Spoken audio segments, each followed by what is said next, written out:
పార్టీల ప్రతిష్ట కూడా పెరుగుతుంది.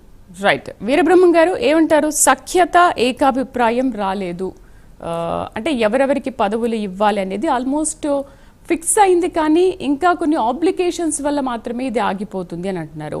కూటమిలో జనసేన కూడా చాలా కీలక పాత్ర పోషించిన నేపథ్యంలో జనసేనకు ఏంటి ఎక్కువ ప్రాధాన్యత ఇచ్చే అవకాశాలు ఉన్నాయా? దాదాపు జనసేనకు 15% అనుకుంటున్నారు, బీజేపీ 5%. మరి ఈసారి జనసేనకు ఎలాంటి పదవులు ఇచ్చే అవకాశాలు ఉంది? ఎందుకంటే వాళ్ళలో కూడా ఆశావాహులు ఉన్నారు, చాలామంది మాకు పదవులు వస్తాయని అనుకుంటున్నారు. సో మీ ముగ్గురు కూడా మాట్లాడారు, మేము ఇన్ని రోజుల నుంచి ఉన్నామో మాకు కూడా ఏ పదవులు రాలేదు, బట్ మాకు అలాంటి భేదాభిప్రాయాలు ఏమీ లేవు, ఇవ్వకపోయినా మేము చాలా సంతోషంగానే ఉన్నామని మాట్లాడుతున్నారు. బట్ జనసేన విషయంలో మీరు ఎలాంటి నిర్ణయం తీసుకోబోతున్నారు? ఒకళ్ళు పెంచి ఇవ్వాలా తక్కువ ఇవ్వాలనేది అధిష్టానం ముగ్గురు కూటమి కూర్చొని మాట్లాడాల్సిన విషయం. కానీ మేము చర్చలో కూర్చొని వాళ్ళకు పెంచేయాలా ఇలా తక్కువ వేయాలని చెప్పేటువంటి అవకాశం ఉండదు. ఏదైనా ఎలాంటి అపోహలు లేకుండా అసంతృప్తులు లేకుండా కూటమి మాత్రం సక్రమంగా జరగడానికి అన్ని ప్రయత్నాలు చేస్తా ఉన్నారు. మరి ఇప్పుడు పెద్దలు కూడా చెప్పారు, జనసేన నాయకులు గారు కూడా ఆ రోజుల్లో పరిస్థితిని బట్టి అన్నిటికి కూడా తలొక్కి ఆయన మాట్లాడిందంటే అది చాలా గొప్పదైన విషయం, మనం కాదనం. ఆయన ఉద్దేశంది కాదు, ఈ అవినీతి ప్రభుత్వం పోవాలంటే సీట్లు కాదు కావాల్సింది, గెలుపు ముఖ్యమైనటువంటి భావంతోనే ఆ రోజు కూడా పవన్ కళ్యాణ్ గారు మాట్లాడారు. సరే, ఈ పదవుల విషయానికి వచ్చే వరకు ఇంకోటి కూడా ప్రాబ్లం, సామాజిక వర్గాలు చూస్తారు, దాంట్లో అట్లా వాళ్ళకి ఇవ్వకపోతే ఒక ఇబ్బంది. ఇవాళ మార్కెట్ యార్డులు ఉన్నాయి, ఈ 214 మార్కెట్ యార్డులను కూడా కన్సర్న్ కలెక్టర్కి ఇచ్చేసి 50% తప్పకుండా ఎస్సీ బీసీ మైనార్టీ వర్గాలకు తప్పకుండా బీసీకి ఇవ్వాలనే ఒక సంకల్పంతో ఇవాళ నిర్ణయం కూడా చేస్తూ ఉన్నారు. అంతేగాని మరి వీళ్ళకి ఇచ్చి ఓసీలకి లేదంటే భావన లేకుండా అది కూడా మేము చూస్తా ఉంది తెలుగుదేశం పార్టీ. తర్వాత ఇంకొక ఇబ్బంది కూడా ఉంటుంది సార్ దీంట్లో. ఇప్పుడు ఎక్కువ శాతం ఆశించే వాళ్ళు జనసేన బీజేపీ కంటే కూడా తెలుగుదేశం వాళ్ళు ఉంటారు. అవునవును, ఎందుకంటే ఎక్కువ ఉండేది దీంట్లో. ఎందుకంటే దీనికి దాదాపు 43 సంవత్సరాల నుంచి పార్టీలో పనిచేసి అదే విధంగా ఉన్న వాళ్ళు ఉన్నారు. ఇప్పుడు జనసేన ఉన్నా బీజేపీ ఉన్నా ఒక టర్న్లో కలిశారు, ఒక టర్న్లో పక్కకి వెళ్ళారు, అలా జరిగిందేమో. కానీ ఏది ఏమైనా మాలాంటి వాళ్ళు కానీ ఇప్పుడు నన్ను అడిగేవాళ్ళు, అప్పుడు ఏమండి జనసేన పెట్టారు లేకపోతే ప్రజారాజ్యం పెట్టారు, మీ సామాజిక వర్గం మీరు ఎందుకు వెళ్ళకూడదు అన్నారు. మాకు సామాజిక వర్గాలతో పని లేదండి, మేము కట్టుబడి ఉన్నది మా ఈ వ్యవస్థాపక అధ్యక్షులు ఎన్టీ రామారావు గారు పెట్టినటువంటి సిద్ధాంతాల్లోనే మేము నడుస్తాం, కానీ వాళ్ళు వచ్చారని పోయేది లేదని ఉన్నాం. అయినా కూడా చాలా వరకు నిన్న ఇచ్చిన 70లో కూడా కొన్ని అసంతృప్తులు ఉన్నమాట అక్కడక్కడ కనపడతాయి. ఎందుకంటే నాకు రాలేదని అంటారు. కానీ జూన్ కల్లా ఈ చేసేటువంటి ఈ నామినేట్ పోస్టులు అన్నిటిల్లో నిన్న కూడా ముందండి, ఈయన మాకు ఒక నియోజకవర్గంలో ఒక ఇద్దరిని ఒక ఎన్నికల్లో నామినేటెడ్ చేస్తే వాళ్ళ ఇద్దరి పేర్లు లేవు పార్టీలో అని చెప్పి అది రిజెక్ట్ చేశారు తెలుగుదేశం పార్టీ. అంటే దాన్ని బట్టి అర్థం ఏంటంటే కష్టపడ్డ వాళ్ళకే ఇవ్వాలి, కానీ ఏదో వచ్చిన వాళ్ళకి ఇవ్వకూడదని ఇద్దరు నిన్న ఒక నియోజకవర్గం పేరెందుకు అది రెఫ్యూజ్ కూడా చేశారు.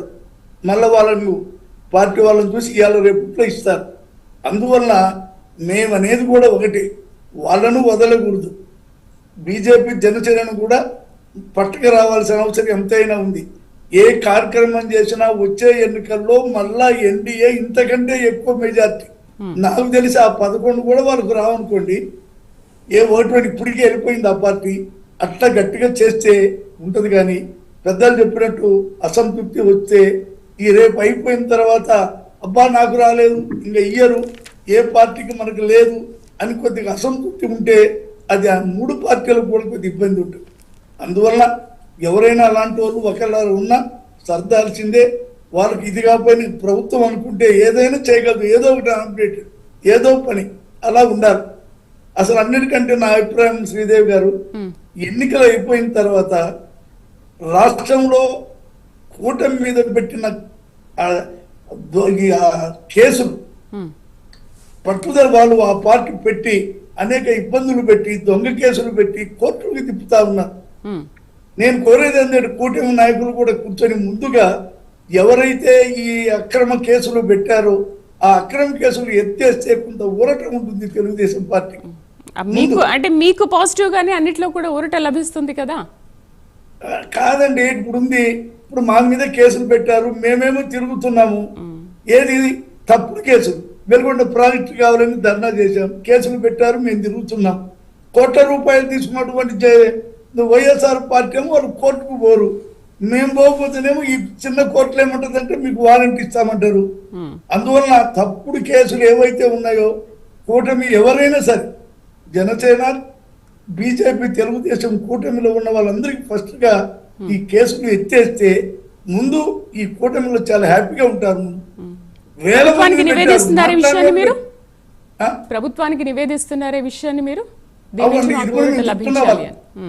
మా కోరిక కూడా అనేక చోట్ల అందరూ కూడా ప్రభుత్వం దృష్టికి తీసుకెళ్లేరు, అందరూ కూడా ముఖ్యమంత్రి కాడికి పోయి మాట్లాడలేరు, లేకపోతే లోకేష్ దగ్గరికి వెళ్ళలేరు, లేదా పురంధేశ్వర దగ్గరికి అందరూ వెళ్ళలేరు. నేను కోరేది ఏంటంటే అక్రమ కేసులు ఏవైతే ఉంటాయో అవన్నీ తక్షణమే వాటిని తొలగిస్తే కూటమి కార్యకర్తలందరూ ఫస్ట్ గా హ్యాపీగా ఉంటారు. పదవులు వస్తాయి రావు అనేది తర్వాత సంగతి అండి. ముందు ఈ ఇబ్బందులలో పడకుండా ఉండాలనేటువంటిది కూడా మా కోరిక.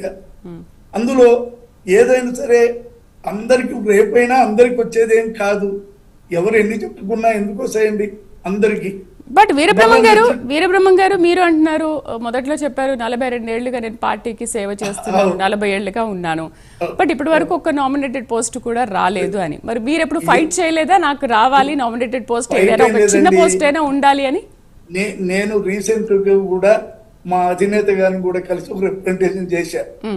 సార్ 42 ఏళ్ళు నేను పార్టీలో ఎన్టీ రామారావు మొదలుకొని చంద్రబాబు మొదలుకొని లోకేష్ తరం వరకు కూడా ఉన్నా, నాకేం రాలే, నేనేం తీసుకోలే. దానికి కారణం ఏంటంటే